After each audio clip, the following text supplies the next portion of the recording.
The conference room on the 42nd floor smelled like expensive leather and someone else's confidence. My son Michael sat across from me with his attorney on his left and my own attorney on my right. He was still talking about the property, the one my wife and I had bought in 1989, the one I'd paid off in full 15 years ago. He kept saying, "our family asset." I counted how many times he said it. 7. I'd been counting for 10 years. Before I reveal what happened in that room, tell me your location and local time. I want to know how far across the world this story has reached. 10 years earlier, Michael had sent me away in the way that only adult children cannot, with a door slamming, not with raised voices in a driveway, with a phone call, 11 minutes long. I know because I still have the record on my old landline bill, the one I kept in a manila folder in the bottom drawer of my desk. He told me, in a voice that was careful and rehearsed and almost kind, that he and Sarah had decided it would be better for everyone if I stepped back from the family for a while. He said step back. He used that phrase 4 times in 11 minutes, which told me the phrase had not been his idea.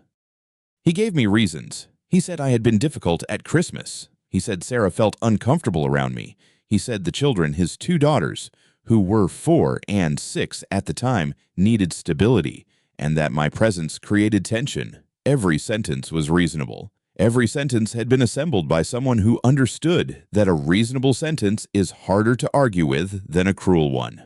I recognized the architecture. I'd spent 31 years as a civil engineer in Denver. I knew what a load-bearing wall looked like, and I knew what happened when someone built a pretty facade in front of one. I accepted the silence. I said, "All right, Michael." I did not argue. I did not explain. I hung up, sat in my kitchen on Larimer Street, and drank a cup of coffee that had gone cold while he was talking. Then I opened my bottom drawer and found the number I'd written down 3 weeks before the day I first understood that something structural in my family had already begun to shift. I called Patricia Chen's office at 9 the next morning. She was a real estate attorney. I told her I needed to review some documents. 10 years is a number that sounds abstract until you count what fits inside it. My granddaughter Emma was born 14 months after Michael hung up the phone. I know her birthday March 7th because my daughter-in-law's sister, a woman named Carol Briggs, who had been polite enough to send me a card when the baby arrived, included it in a note she mailed to my address on Larimer Street. The card said, "Thought you'd want to know." I kept it in the same drawer where I'd kept Patricia Chen's number. Emma would be 9 years old now. I have never been in the same room as her. Michael's daughter, my granddaughter, and I have never been in the same room. I want you to understand what that sentence means before I tell you anything else. There were other things inside those 10 years. My son's 40th birthday, celebrated at a restaurant in Cherry Creek that I know because I drove past it on a Tuesday evening and saw the valet line and the private dining room lit up on the 2nd floor. I didn't stop. I had not been invited. I kept driving and went home and graded a set of specifications I was reviewing for a contractor in Aurora, because that was what I did in the evenings in those years I worked, and I recorded, and I waited. My older son Thomas's memorial service was 3 years ago. On a Thursday in October, Thomas died of pancreatic cancer at 44, and Michael had organized the service at a church in Capitol Hill, a stone building on 8th Avenue with narrow windows and a parking lot that filled quickly. Linda called me herself to give me the date. She said she refused to let me miss it. She said it plainly, without apology, the way Thomas had always said things. I arrived 20 minutes early. The usher, a young man from the church named Paul, who introduced himself and shook my hand, walked me toward the 3rd row, which was still mostly empty. I had just sat down when Michael appeared from the side aisle. He was wearing a dark suit. He had a program in his hand. He looked at me the way you look at something you had not planned to see. He said quietly, but not quietly enough, "Dad, I need you to move back." I looked at him. "Sarah's family is coming in. There won't be room in this section." Linda was standing 6 feet away. She had just come through the side door with Thomas's 2 closest friends from his surveying work, a man named Carl Briggs, who had driven up from Colorado Springs, and a woman named Ruth Adler, who had known Thomas for 20 years and who was holding a folded handkerchief in both hands. All 3 of them heard what Michael said. Carl Briggs stopped walking. Ruth Adler looked at the floor. Linda said, "Michael." Michael said, "There's plenty of room in the back. It's still family seating." I stood up. I picked up my coat from the pew beside me. I walked to the 6th row and sat down without speaking. Paul, the usher, watched me from the aisle. He looked like he wanted to say something and had decided against it. I held a program that had Thomas's photograph on the cover, a photograph from a job site somewhere. Thomas squinting into the sun with a survey rod over his shoulder, the way he always looked when he was somewhere he wanted to be. I thought about the fact that Thomas had called me every Sunday for the last 18 months of his life. Every Sunday, without exception. He knew what was happening. He never said it directly, but the calls themselves were a kind of testimony. After the service, Michael stood in the vestibule for 40 minutes. I left through the side door. Linda found me in the parking lot. She held both my hands for a long moment without saying anything. Carl Briggs walked past us on his way to his car. He looked at me, then at the ground, and said, "I'm sorry, Robert." He meant more than Thomas. That was enough. That was more than enough. Before you hear what Michael did next, tell me something. Have you ever accepted silence because you knew that speaking would cost you the only leverage you had left? Or are you the kind of person who says something the moment it needs to be said? I've been both in my life. At 62, I know which one wins. The first year was the year I understood what Michael's silence was actually protecting. Patricia Chen had been in real estate law for 23 years when I called her that September morning. Her office was on the 16th floor of a building on 17th Street.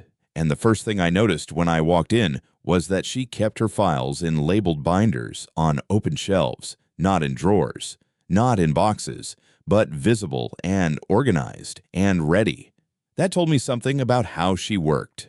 I told her I needed someone to look at the property documentation on 4 parcels, 3 in Denver County and 1 in Jefferson County that my wife Eleanor and I had acquired between 1991 and 2004. Eleanor had died in 2018. The properties had passed through her estate according to her will, which I had in hand. I wanted to understand exactly what I owned, what was documented, and what could be challenged.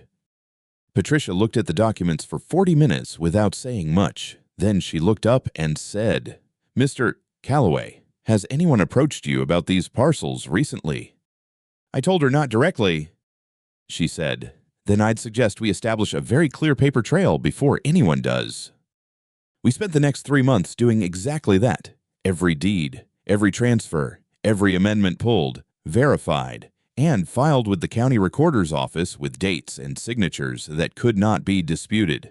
Patricia assigned a paralegal named James Okafor to work with me on the Jefferson County parcel specifically because that one had a gap in its chain of title from 1997 that she wanted closed.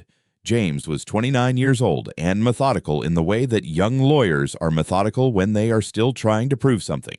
He found the gap, documented the correction, and filed the supplementary deed in November of that first year. He shook my hand afterward and said, "That's a clean file now." I told him I appreciated the thoroughness.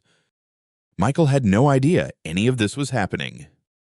What Michael was doing during that same period, I learned in pieces. Over time, the way you learn most things that matter. The first piece came from a man named Gerald Marsh, who had been the property manager for a commercial building on South Broadway that my wife and I had owned since 2003. Gerald called me in February of the second year and said that a representative from a development company called Callaway Ventures LLC had contacted him about the lease renewal on the building's ground floor tenant. Gerald said the representative had introduced himself as speaking on behalf of the property owner. I asked Gerald who the representative was. Gerald said he gave his name as Michael Calloway. I thanked Gerald and told him to direct all future inquiries to Patricia Chen's office. Then I called Patricia. She pulled the Colorado Secretary of State records for Callaway Ventures LLC within the hour. The company had been registered 8 months earlier. The registered agent was Sarah Calloway.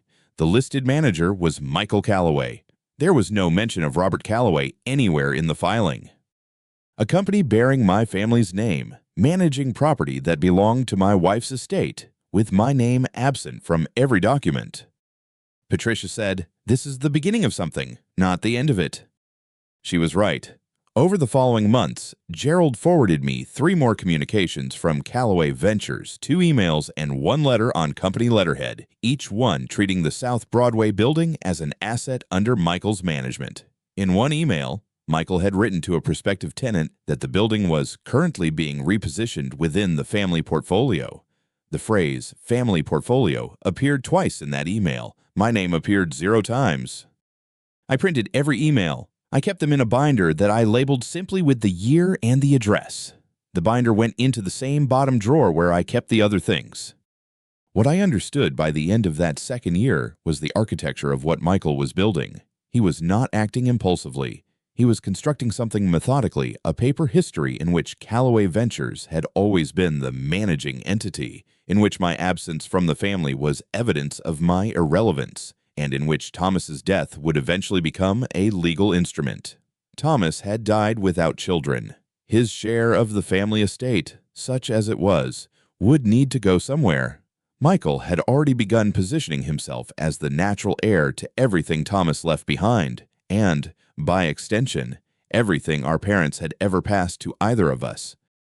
He was building a story. I recognized it because I had spent 31 years building structures, and I knew that the most dangerous part of any structure was the foundation you couldn't see. I did not call Michael. I did not send letters. I did not appear at his office or his house or his daughter's school. I accepted the silence he had imposed, and I used it the way I had always used quiet spaces on a job site to observe, to measure, and to note what was being concealed behind the surface. Patricia filed 2 additional protective documents that year. I did not tell her everything I suspected. I told her what I could prove. She told me once, after a long meeting in her conference room, that I was the most patient client she had ever worked with. I told her I'd spent decades watching concrete cure. You couldn't rush it. You could only make sure the mix was right. The narrative about Michael's reputation building reached me in pieces, the way most things do when someone has decided you no longer exist. A colleague of Michael's, a man named Dennis Farwell, who had worked with him on a mixed-use development in the Highlands neighborhood, called me in March of that year. Dennis had known me for 15 years, back when I was still signing off on structural specs for projects Michael now claimed as his own territory. He was uncomfortable on the phone. I could hear it in the pauses. He told me Michael had mentioned, at a lunch with 3 other developers, that his father had become unstable after the death of Thomas, that I had made things difficult for the family, that Michael had made the hard choice to protect his wife, his daughter, and what remained of the family's professional standing. Dennis said he didn't believe it. I thanked him and told him I appreciated the call. After I hung up, I wrote the date, Dennis's name, and a summary of what he'd said in the notebook I kept in the top drawer of my desk. The notebook was a standard composition book, black cover, college ruled. I had started it 14 months earlier. By March, I was on page 43. Have you ever heard your own name used as a warning? Not an accusation, something softer and more useful than that. A warning, the kind that gets passed between people at lunches and on job sites, that shapes how a room tilts before you even walk into it. That was what Michael was building. Not a case. A climate. Sarah was the more deliberate of the 2. Michael had ambition and the particular impatience of a man who believed he had already waited long enough for what was his. Sarah had patience, but it ran in a different direction than mine. Hers was the patience of someone cataloging assets. A woman named Renata Solis. She had been the estate attorney for Thomas's affairs and remained in contact with me afterward, called in April to tell me that Sarah had requested a full copy of Thomas's probate file. Not through Michael. Through her own attorney, a man named Greg Paulus, who worked out of a small office on East Colfax and specialized, according to his website, in estate consolidation. Renata's voice was careful when she told me. She had been careful throughout the entire 2 years since Thomas died. She said she had fulfilled the request because she was legally obligated to, but she wanted me to know. I thanked her. I wrote her name on page 47. The thing about Thomas's estate was that it was not complicated on its face. He had left a modest amount, a savings account, a partial ownership stake in a small warehouse property in Commerce City that he and I had purchased together in 2004, and a collection of surveying equipment that had belonged to our father. The warehouse stake was the only piece with real value. When Thomas died, that stake passed to me under the terms of the agreement we had drawn up with a real estate attorney named Carl Brentwood in 2004. The agreement was specific. It had been notarized. Carl had retired, but the documents were filed with the county and had not changed. What I did not know in April, but learned by the first week of May, when Patricia called me on a Tuesday afternoon and asked me to come into her office, was that someone had filed an amendment to the 2004 agreement. The amendment was dated 8 months earlier. It bore what appeared to be my signature and Thomas's signature. Thomas had been dead for 2 years when the amendment was supposedly signed. Patricia set the document on the table between us. She did not say anything for a moment. Then she said, "Robert, have you ever seen this before?" I looked at it. The signature on the line marked Robert Calloway was close. It was the kind of close that would pass a quick review, but I had spent 40 years signing structural certifications, site approvals, and project documents. I knew exactly how I signed my name. The loop on the second L in Calloway ran left. Mine ran right. It had always run right. I told Patricia I had never signed that document. She nodded once, slowly, the way she did when something confirmed what she had already suspected. She slid a second sheet across the table, a comparison she had already prepared, pulling my signature from 3 separate notarized documents on file. She had lined them up. The loop ran right on every one. I looked at the comparison for a long time. The coffee she had poured me was going cold on the edge of the table. "How far along is the filing?" I asked. "It's been submitted," she said. "Not yet approved. There's a 30-day review window." 22 days remained.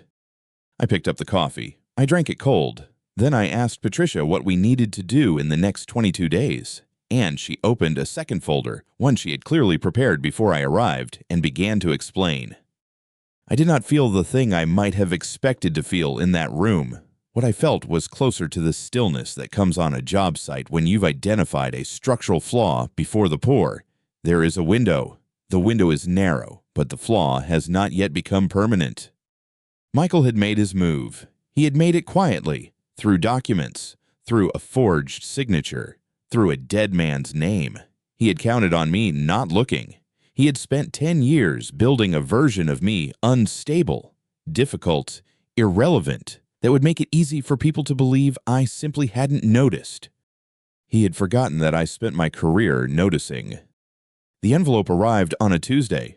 I remember because I had been at the kitchen table since 6 that morning with a set of survey drawings for a drainage project in Lakewood, a small consulting job I'd taken on to keep my hands occupied, and the mail slot clicked at 9:10. One envelope, no return address on the front, but the postmark was downtown Denver, and the paper stock was the kind law offices use when they want you to understand that the correspondence is serious. I set the drawings aside and opened it with a letter knife my wife had given me the year we moved into the house on Clarkson Street. The blade was dull. I had never sharpened it. I read the document twice before I set it flat on the table. Michael was requesting that I sign a formal release of all claims to Thomas's estate. Not a request. Exactly, the language was more precise than that. The document characterized any interest I might have as legally ambiguous and potentially disruptive to the orderly administration of Thomas's affairs. There was a deadline, 14 days. At the bottom, a signature line with my name already printed beneath it in clean block letters, Robert Calloway. All I had to do was confirm I was who I was and that I agreed to be nothing. Thomas had died 26 months earlier, pancreatic cancer. He was 61 years old, and he had known for 11 months before the end, and he had spent those 11 months doing what Thomas always did, being deliberate. He had updated his will with his own attorney, a man named Gerald Hatch, who had handled Thomas's affairs for nearly 2 decades. He had been clear. He had been specific. He had left me the property on Elm Ridge Road, A parcel of land outside Evergreen that we had talked about for years, back when we used to drive up on Sunday afternoons and sit on the tailgate and argue about whether the soil profile was right for a small orchard. Thomas thought it was. He was usually right about things like that. Michael had been present at the reading of the will. He had said nothing at the time. Have you ever been handed a document that asks you to erase yourself from a story you helped write? I want to know if you've ever been in that room. I called Patricia Chen that afternoon. She had been my attorney for 4 years. She came recommended by a colleague at the engineering firm I'd contracted with in my 60s, a woman who said Patricia was the kind of lawyer who read everything twice and said very little until she was certain. That description had proven accurate. Patricia's office was on the 16th floor of a building on 17th Street, and when she answered, I could hear the particular silence of a room with good insulation and a closed door. I read her the key language from the document. She listened without interrupting. When I finished, she said, "Don't sign anything. I'll need the original by end of week." I said I would bring it in Thursday. She said, "Bring everything you have on Thomas's estate, whatever Gerald Hatch sent you after probate. Every page." I told her I had it all. I had kept it in a fireproof box under the desk in the spare room, the same room where I had kept Michael's birth certificate, his school records, the photographs from the years before everything changed. The box had a key. I had never lost the key. Thursday morning, I drove downtown and left the documents with Patricia's paralegal, a young man named Eli, who initialed the receipt and told me Patricia would call within 48 hours. She called in 22. "I need you to come in," she said. "Not urgent in the way that requires you to rush, but I want you sitting across from me when I tell you what I found." I drove in the next morning. Patricia's office had a long window facing west, and the mountains were clear that day, the kind of late October clarity that only comes after the first hard frost. She had my documents spread across the conference table in a specific arrangement. I recognized the original on the left, a copy on the right, flagged pages in the center. She had done this work herself. There were handwritten notes on a yellow legal pad beside the copy. She sat down, put on her glasses, and said, "The document Michael sent you, the release, references a consent form that was supposedly signed by Thomas 18 months before he died. The form purports to give Michael co-authority over the Elm Ridge parcel during the period of Thomas's illness." I looked at the flagged page. She pointed to the signature line. "That is not Thomas's signature," she said. She was not speculating. She had a comparison on the table, 3 authenticated signatures from Thomas's will and 2 from correspondence with Gerald Hatch. The pen pressure was different. The slant was different. The loop on the capital T was different in a way that would be obvious to anyone who had looked at Thomas's handwriting as many times as I had. I had read his handwriting on birthday cards, on job site notes, on the back of a photograph he had sent me from the coast of Oregon the summer before his diagnosis. I looked at the comparison for a long time without speaking. Patricia said, "Michael did something very wrong here. This isn't a clerical error. Someone deliberately constructed a document to establish a legal basis for the release he sent you. If you had signed that release, you would have been signing away your rights under Thomas's actual will based on a form Thomas never agreed to." The mountains were still clear through the window. A delivery truck moved along 17th Street 17 floors below. I counted the seconds between one traffic light and the next. "I know," I said. Patricia looked at me over her glasses. "You knew about the signature." I suspected something was wrong with the consent form. I didn't know the specifics. She was quiet for a moment. Then she said, "How long have you suspected?" "Since the week after Thomas died," I said. "Michael moved faster than someone moves when they're grieving." Patricia wrote something on the legal pad. She underlined it once. "We're going to need Gerald Hatch," she said, "and we're going to need a forensic document examiner. I have someone I use. She's thorough." I nodded. "This changes the scope of what we're dealing with." Patricia said, "You understand that?" I told her I did. I had understood it for some time. I had simply been waiting for the right document to make it visible, the kind of structural flaw you cannot address until the evidence is solid, the kind that requires patience and the willingness to let the other side believe they are still ahead. Michael had sent me a letter asking me to sign away my rights. What he had actually done was hand me the first piece of evidence I needed in a form I could take into a courtroom. I picked up my copy of the flagged document, folded it along its original crease, and put it in my coat pocket. Patricia walked me to the elevator. She said she would contact Gerald Hatch by end of week. I drove home on Spear Boulevard with the heat on low and the radio off. The second letter arrived on a Tuesday morning in March, delivered by certified mail the same way the first one had been. I signed for it at the front door in my work boots. I had been in the garage reviewing old project files, the kind of habit I picked up after 31 years of civil engineering, where you learn that the document you need is always the one you almost threw away. The postal carrier this time was a woman I didn't recognize, a substitute filling in for Gerald. She handed me the green return receipt card without looking up. I brought the envelope inside, set it on the kitchen table, and made a full pot of coffee before I opened it. The letter was 4 pages, printed on the letterhead of a firm called Weston & Crane, LLP, which I had never heard of but recognized immediately as the kind of outfit that specializes in what I would call aggressive ambiguity language designed to sound airtight until someone with patience reads it twice. Michael's name appeared on the second page as the petitioning party. Sarah's name appeared beside his.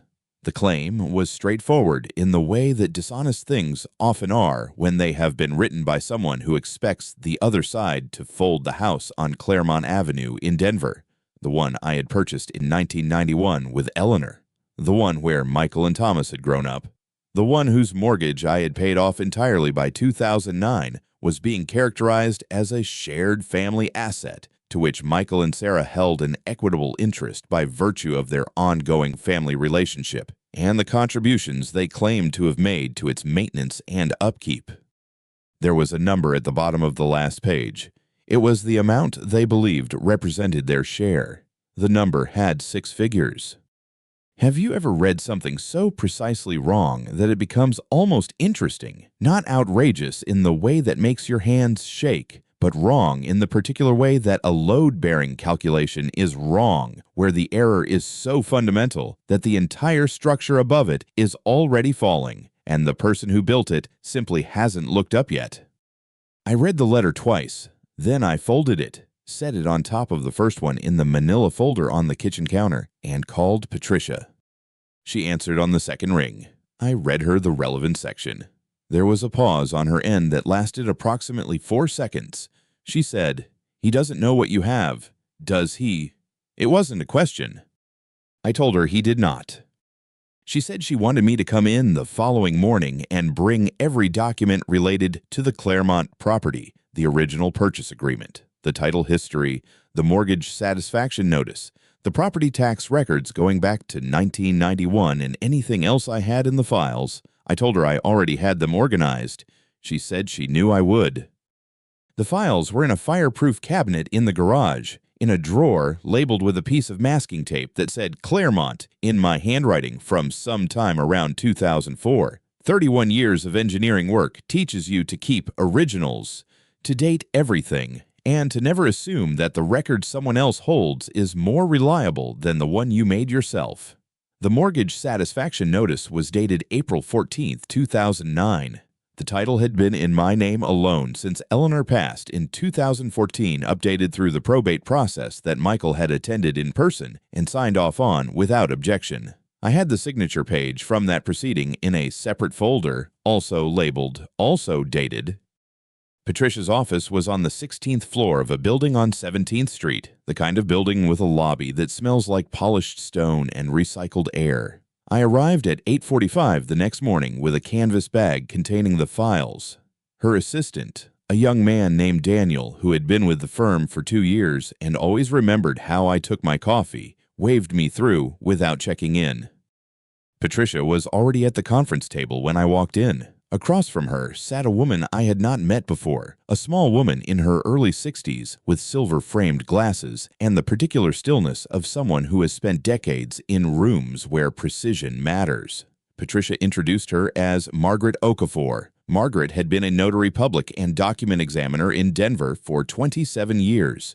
She worked primarily on estate and property matters. Patricia had retained her the previous afternoon. Margaret shook my hand and said she had reviewed the copies Patricia had sent her the night before. She wanted to see the originals. I set the files on the table and opened them in the order I had organized them. Margaret put on a second pair of glasses, a magnifying pair she kept on a lanyard around her neck, and began working through the documents without speaking. The room was quiet except for the sound of pages turning and, occasionally, the scratch of her pen on a yellow legal pad. Patricia sat with her hands folded and watched. I drank the coffee Daniel had brought and looked out the window at the mountains, which were clear that morning. The snow line sitting at about 10,000 feet, the way it does in late March. Margaret worked for approximately 25 minutes. She did not rush. At one point, she held the mortgage satisfaction notice up toward the window light and examined the notary seal in the corner for a long time without saying anything. Then she set it down and made a note. When she finished with my documents, she opened the folder Patricia had prepared the copies of Michael's filing, the claim letter from Weston and Crane, and the supporting documents Michael's attorneys had attached. These included a document that purported to show Michael's financial contributions to the property's maintenance, signed and dated. Margaret looked at the signature block on that document for a while. She looked at the notary seal. She held it up to the window the same way she had held mine. Then she set it down and looked at Patricia.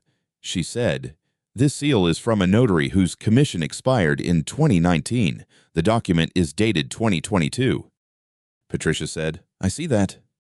Margaret said, "The signature on the contribution statement doesn't match the signature on the 2014 probate filing. I have both here." She turned her legal pad so Patricia could see the notes she had made. "The pressure pattern is different. The baseline angle is different. The loop closure on the lowercase letters is different." She paused. "I've been doing this for 27 years. I know what I'm looking at." She looked at me, then not with surprise, but with the measured expression of someone confirming something she had already suspected before she walked into the room. She said, "Mr. Calloway, the documents your son submitted in support of this claim are not authentic. He has no legal basis for the interest he is asserting. The property on Claremont Avenue is yours, without question, and the supporting materials he provided were prepared after the fact and improperly notarized." The room was quiet again. Patricia made a note of her own. Margaret returned to her legal pad and continued writing, documenting her findings in the careful, methodical way that 27 years of this work produces, not hurrying, not editorializing, simply recording what the documents showed. I did not say anything for a moment. There was nothing to say that the documents hadn't already said more precisely than I could. Patricia looked up from her notes and said, "We'll need a formal written opinion from Margaret for the filing." Margaret said she would have it ready within 48 hours. I thanked her. She nodded once, the kind of nod that means the work is done and the facts are the facts, and there is nothing left to add to them. Driving back down 17th Street afterward, I passed the intersection where Eleanor and I had once stopped to watch a crew pouring the foundation for what became a 20-story office building. I had spent 20 minutes explaining to her why the rebar spacing mattered, and she had listened with the particular patience she had for things that bored her. And then she had bought us both coffee from a cart on the corner and asked what we were having for dinner. That building was still standing. The coffee cart was long gone. Some structures hold because of what is visible. Most hold because of what was done correctly before anyone was watching. Michael had sent me a letter claiming the house was family property. He had attached documents he believed were convincing. What he had not accounted for, what he could not have accounted for, because he had never once seen me work, was that I had kept everything. Every original, every date, every signature, 31 years of engineering habit, applied to 31 years of family history. Margaret's written opinion would be 48 hours away. Patricia's filing would follow shortly after. The hearing date was already on the calendar. I pulled into the garage on Claremont Avenue and sat for a moment with the engine off. The house was quiet. The files were back in the fireproof cabinet where they belonged. The second letter had done exactly what the first one had done. Michael had written it to take something from me. What he had actually done was hand Patricia Chen one more piece of the structure she was building, precisely measured, carefully placed, load-bearing. The invitation arrived on a Thursday, printed on heavy cream stock with Michael and Sarah's initials embossed at the top. A family gathering, it said. Dinner at the Thornwood House. 6 o'clock on the 14th. Dress casual. The kind of invitation that looked generous until you read it twice and noticed whose name was missing from the handwritten note at the bottom. My name wasn't on it. The envelope had been addressed to my neighbor, Carol Briggs, who had lived next door to me on Claremont Avenue for 19 years. She brought it over herself, standing at my door with her coat still on, holding it out with 2 fingers as though she wasn't sure she should touch it. It was in my mailbox, Carol said. I don't think that was an accident. I thanked her. I agreed it probably wasn't. The Thornwood House was the property Michael had been managing, the one his grandfather had left to the family trust in 1998, the one my late wife Ellen had helped administer for 11 years before her illness, the one I had co-signed as a trustee when Michael was 24 years old and needed a co-signature to access the renovation line of credit. It was a large house on a corner lot in Cherry Hills Village. Michael and Sarah had been living there for the past 2 years, which they called temporary and which had become, in the way that temporary things do, permanent. The invitation was not for me. It was meant to be seen by me. I set it on the kitchen counter and called Patricia. She picked up on the second ring. I described the envelope, the embossed initials, the handwritten note. She was quiet for a moment. Then she said, "What time is dinner?" I told her 6 o'clock on the 14th. She said, "The hearing is the 16th. I said I was aware. She said, "Don't go." I told her I hadn't planned to. But on the evening of the 14th, I drove past, not to stop, just to see. The cars lined the circular driveway and spilled onto the street. Michael's black Escalade, Sarah's white Range Rover, and half a dozen others I recognized. My sister-in-law, Donna's Subaru, was parked at the curb. My granddaughter Lily's parents' minivan was 2 cars behind it. The lights in the front rooms were all on. Through the tall windows, I could see figures moving, the flicker of candlelight, the shape of a table set for a large group. I drove on.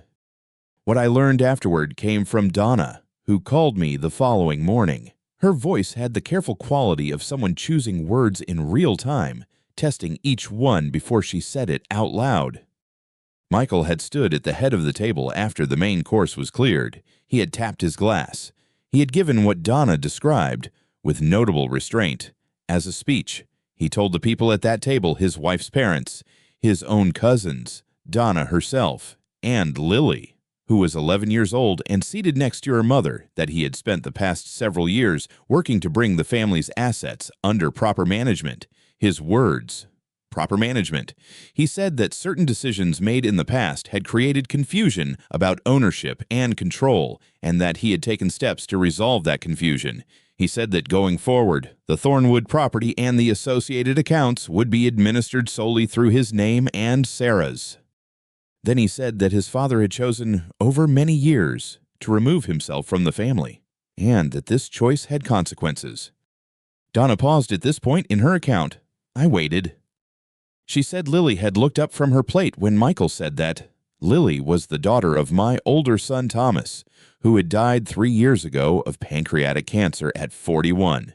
She was the only grandchild I had. She looked up, Donna said, and her eyes went to the window for a moment, as though she expected to see something outside. Then she looked back down at her plate and didn't say anything.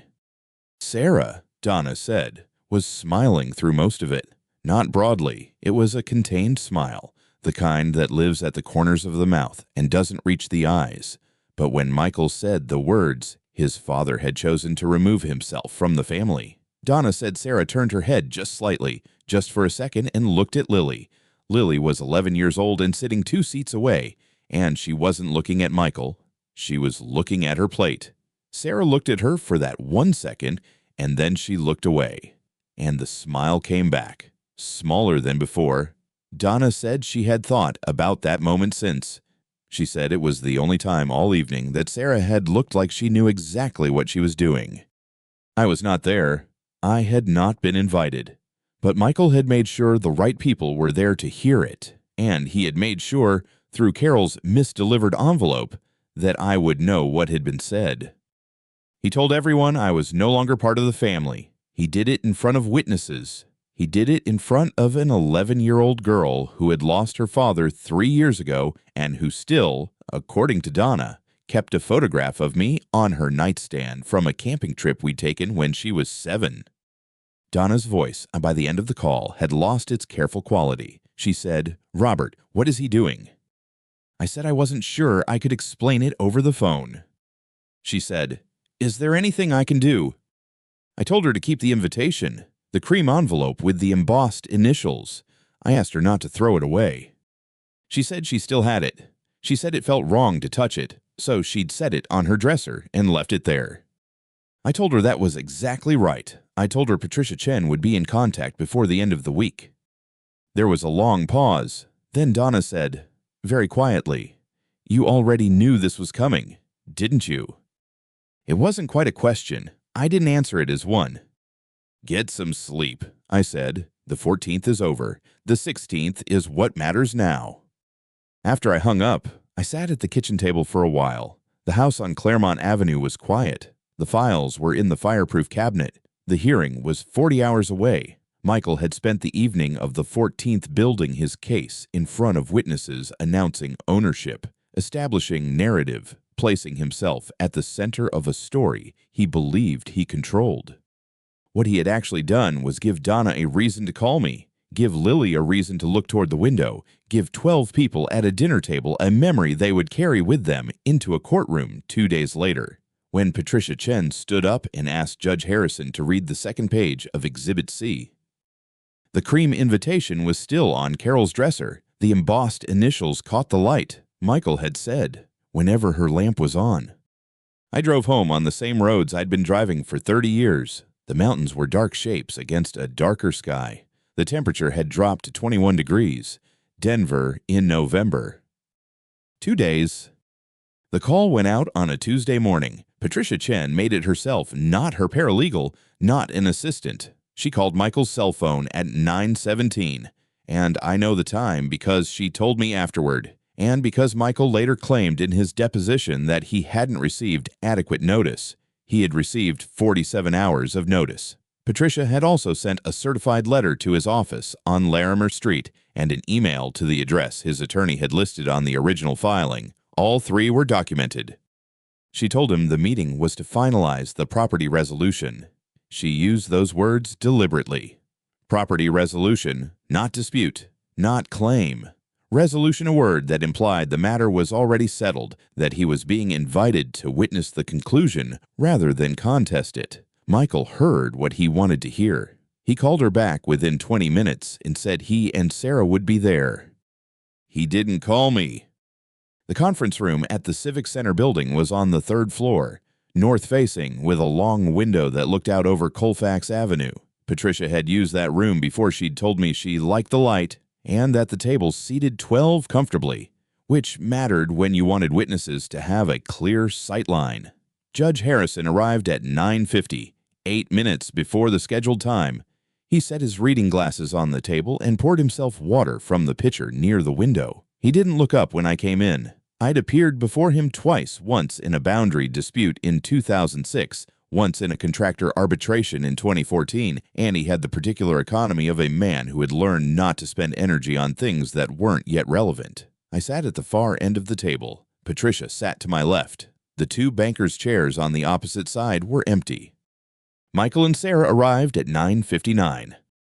He was wearing a jacket I hadn't seen before, charcoal, well-fitted, the kind of jacket a man wears when he expects to be photographed or remembered. Sarah had on a cream blouse that matched, almost exactly, the color of the invitation she'd sent to the dinner where she'd seated me at the wrong table.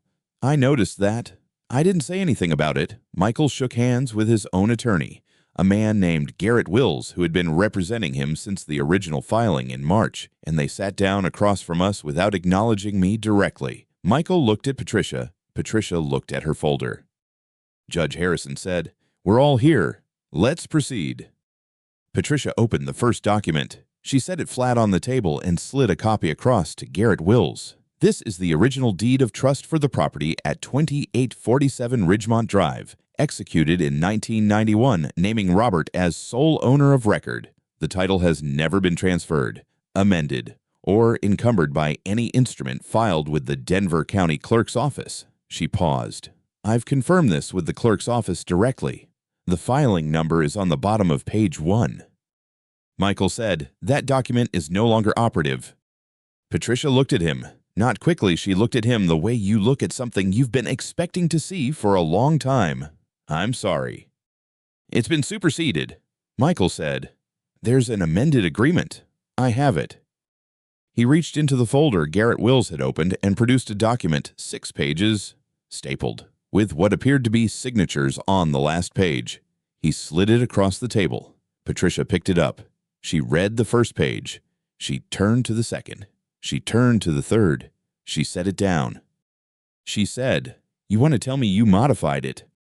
Michael said, "I want to tell you it supersedes the original." Patricia said, "You want to tell me you forged it?" The room was very quiet. Garrett Wills put his pen down. Judge Harrison, who had been reading his own copy of the deed, looked up over the rim of his glasses. Sarah's hands, which had been folded on the table, moved to her lap. Michael said, "That's a serious accusation." Patricia said, "Yes, it is." Michael leaned back in his chair. He looked at Garrett Wills, then back at Patricia, and then, for the first time since he had walked into the room, he looked at me. He said, "You have no standing here. You haven't been part of this family in 10 years. No one in that room is going to take your side."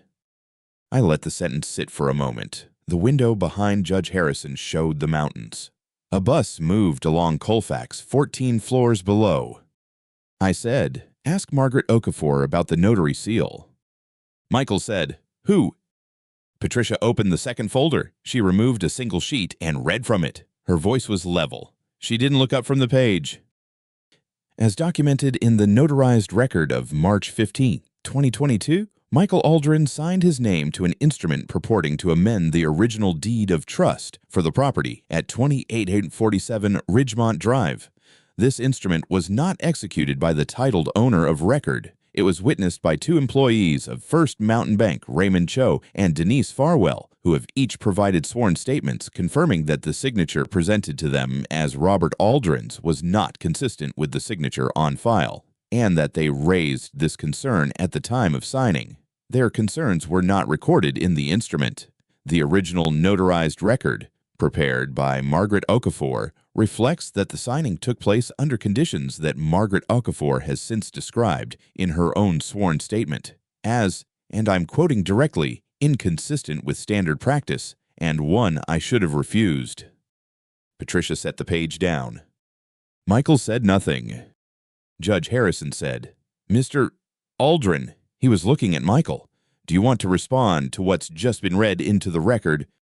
Michael's jaw moved. His attorney leaned close and said something I couldn't hear. Michael's hands were flat on the table. He had stopped straightening the folder in front of him, a habit I'd watched for 3 years, the nervous gesture of a man who confused the appearance of control with the thing itself. The folder sat crooked on the table, and he didn't touch it. He said, "I'd like to consult with my attorney." Judge Harrison said, You have 5 minutes." Patricia was already setting out the next document. I watched her work. She had been doing this for 22 years, and she moved through it the way I used to move through a structural inspection methodically, without flourish, with the particular calm of someone who has already verified every measurement and is simply walking someone else through what the numbers say. She placed the sworn statement from Raymond Cho on the left, Denise Farwell's on the right, Margaret Okafor's in the center. Then she placed the original deed, the forged amendment, and a side-by-side signature comparison prepared by a forensic document examiner named Harris, who had been retained in September and whose report ran to 11 pages. The 5 minutes passed. Garrett Wills spoke quietly for most of them. Michael sat still. Sarah had not said anything since they'd walked in. Judge Harrison said, "Mr. Wills, your client's position, Garrett Wills said, "Your Honor, my client disputes the characterization of the document." Judge Harrison said, "The characterization, or the document itself." A pause. "We'd like additional time to review the forensic analysis." Judge Harrison picked up the Harris report. He turned to page 4, where the signature comparison was laid out in columns. He looked at it for a moment. He set it down. "The analysis was filed with this court on October 12th, he said. "That's 31 days ago. Your office was served a copy on October 14th. He looked at Garrett Wills. "How much additional time are you requesting?" Garrett Wills said nothing. Judge Harrison turned to Patricia. "Ms. Chen, do you have anything further?" Patricia said, "Only that Margaret Okafor is prepared to testify in any subsequent proceeding, as are Mr. Cho and Ms. Farwell. All three have confirmed their availability." She paused. "I'd also note that the Denver County Clerk's office has been notified of the discrepancy in the filing, and that the fraud unit at First Mountain Bank opened an inquiry on November 4th. Michael looked up. It was the first time he'd looked directly at the room since Patricia had read from the record. His face had the particular stillness of a man who has just understood something he cannot undo. Judge Harrison said, "Then I'll enter my findings." He put on his glasses and read from the document in front of him, his voice even and unhurried. The property at 2847 Ridgemont Drive remained in the sole ownership of Robert Aldrin, as the original deed of trust had established, and as no valid instrument had superseded. The amended document submitted by Michael Aldrin was not recognized by this court as operative. The matter of the alleged forgery was referred to the appropriate authorities for review. Michael Aldrin was directed to provide a full accounting of any rents, proceeds, or encumbrances applied to the property during the preceding 3 years. He set the document down and removed his glasses. "Mr. Aldrin," he said to Michael, "I'd strongly recommend you speak with your attorney before you leave this building." Michael stood. Garrett Wills gathered the folder. Sarah stood without speaking. Neither of them looked at me. Michael walked to the door first, and I watched him reach for the handle, the same motion I'd watched him make 1,000 times, the particular way he pushed through a door, as if the room he was leaving was already behind him. He didn't look back. Patricia slid the final transfer confirmation across the table. I read it. Everything was in order. I signed at the bottom and dated it November 14th and slid it back. Patricia said, "That's everything." Judge Harrison was already gathering his materials. The court reporter, a young woman named Elena, who had been typing steadily throughout, printed the final record and handed a copy to Patricia without being asked. She'd been in that room for the entire proceeding, and she didn't comment. She just did her job. I put the cap back on my pen. The window behind Judge Harrison's chair showed the mountains gray-blue in the late morning light. The same mountains I'd looked at from the roof of every project I'd ever managed in this city.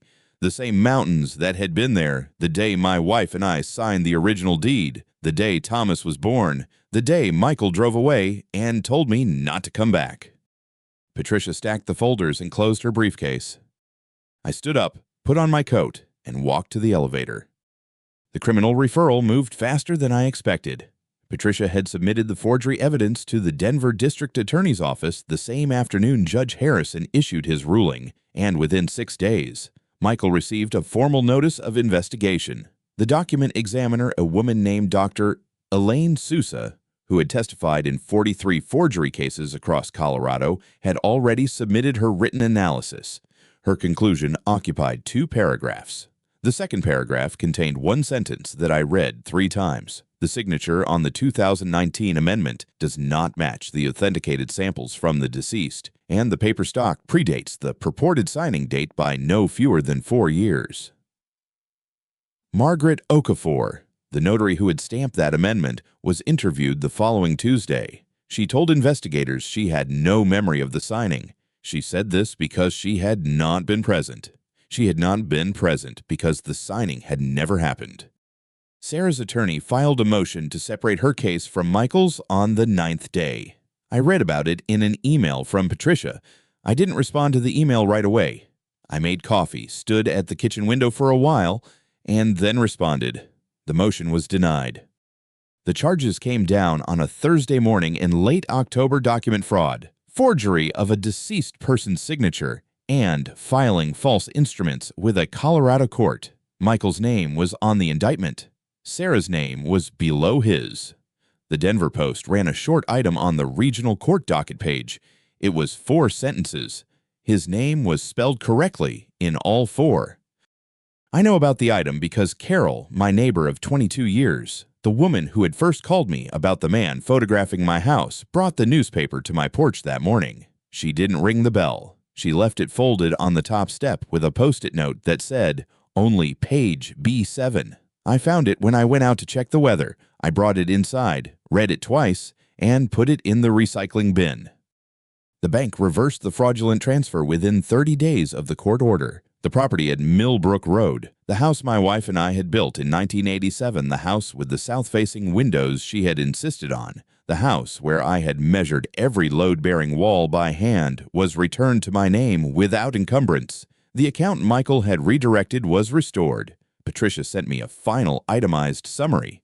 Everything that had been taken was listed. Everything was returned. The numbers matched. Michael's development firm lost 2 contracts in November. I did not cause this. His indictment was public record, and the contractors made their own decisions. His business partner, a man named Greg Ferris, whom I had met once at a holiday party 7 years earlier and found to be careful and precise, dissolved their LLC by December. Greg did not call me. He had no reason to.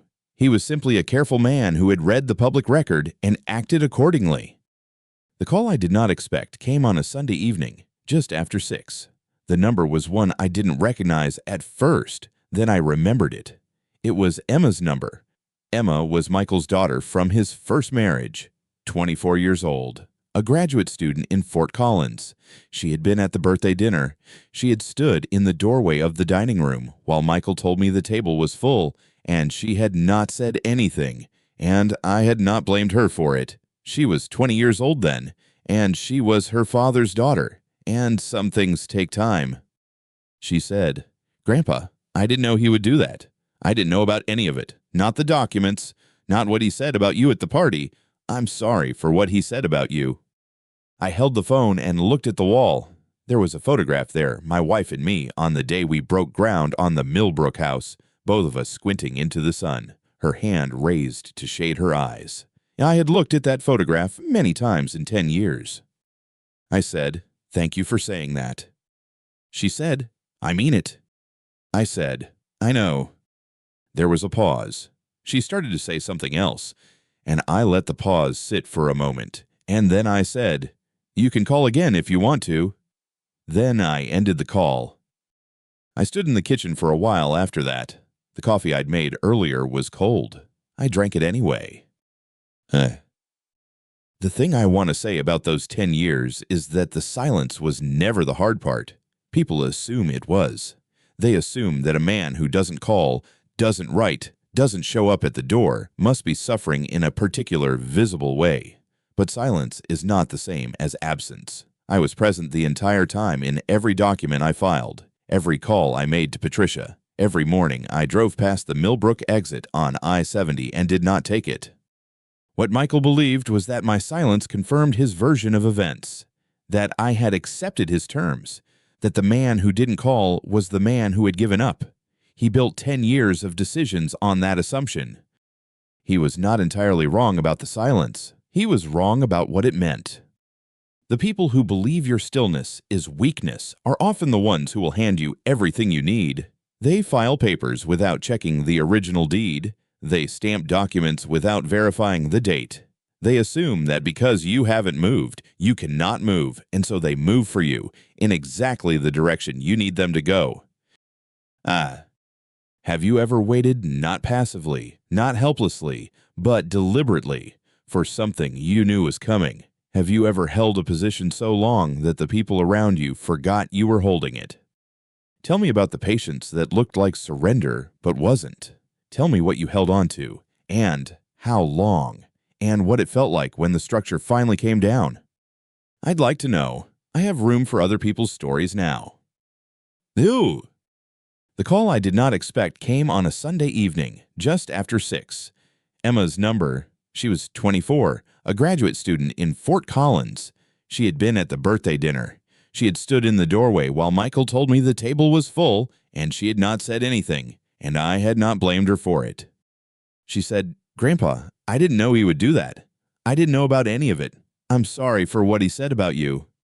I held the phone and looked at the photograph on the wall, my wife and me, on the day we broke ground on the Millbrook house, both of us squinting into the sun. I said, "Thank you for saying that." She said, "I mean it." I said, "I know." There was a pause. Then I said, "You can call again if you want to." I set the phone down on the counter. The coffee I'd made earlier was cold. I drank it anyway. Outside, the mountains were dark shapes against a darker sky. Denver in November. The temperature had dropped to 19 degrees. I turned off the kitchen light and went to bed. People assume it was. They assume that a man who doesn't call, doesn't write, doesn't show up at the door, must be suffering in a particular visible way, must be diminished by the absence. But silence is not the same as absence. I was present the entire time. I was present in every document I filed, every phone call I made to Patricia. Every morning I drove past the Millbrook exit on I-70 and did not take it. Presence is not always visible. Sometimes it looks exactly like waiting. What Michael believed, what he had believed, I think, since the day he drove away, was that my silence confirmed his version of events, that I had accepted his terms, that the man who didn't call was the man who had given up. He built 10 years of decisions on that assumption.